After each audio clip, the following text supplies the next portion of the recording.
Miss হবে না আপনার পছন্দের টিভি শো। দেখুন জি5 অ্যাপে একদম ফ্রি। ও এসছেন স্যার, আপনি বসুন, আমি একটু গুছিয়ে দিই। সবকিছু তো গোছানোই আছে শ্যামলী, আপনি আবার নতুন করে।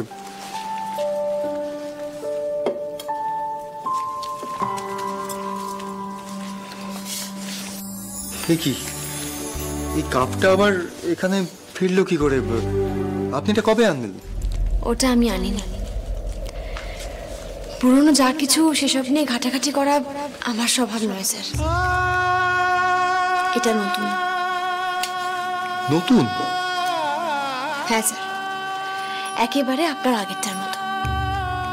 ইচ্ছে ছিল আপনার আগের যা কিছু ভালো স্মৃতি সবটা নতুন করে আপনার কাছে ফিরিয়ে দেব। আপনার বাড়ি, আপনার ঘর, আপনার পরিবার, আপনার প্রিয় কাপ, সবটা আবার আগের মতো করে ফিরিয়ে দেব। আচ্ছা শ্যামলী, সত্যি কি সবকিছু আবার আগের মতো করা সম্ভব?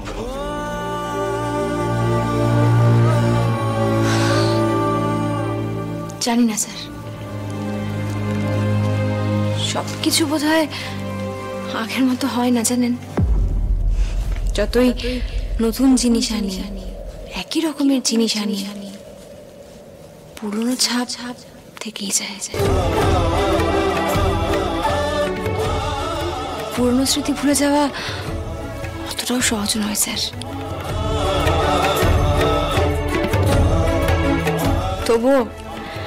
তবুও আমার ছোট্ট একটা চেষ্টা, যদি সবকিছু আগের মতো করা যায়, মানে কিছুটা হলেও।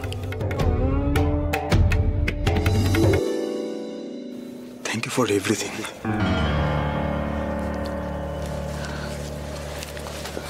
আপনি আমায় থ্যাংক ইউ কেন বলছেন স্যার? আমার তো আপনাকে থ্যাংক ইউ বলা উচিত।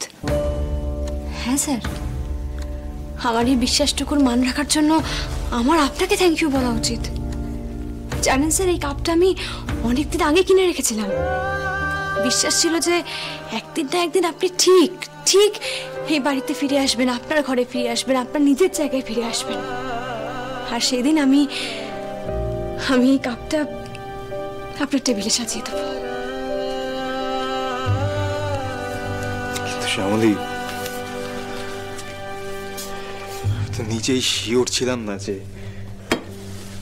আমি আদৌ কোনোদিন ফিরবো কিনা। সেই ভয়টা আমার মনেও ছিল স্যার।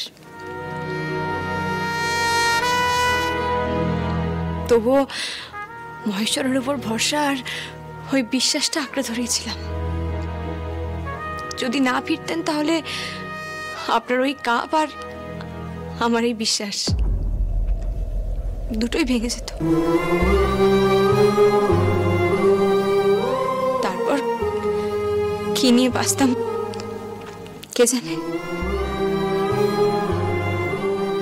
তাই আপনাকে অনেক ধন্যবাদ স্যার, আমার বিশ্বাসের মান রাখার জন্য।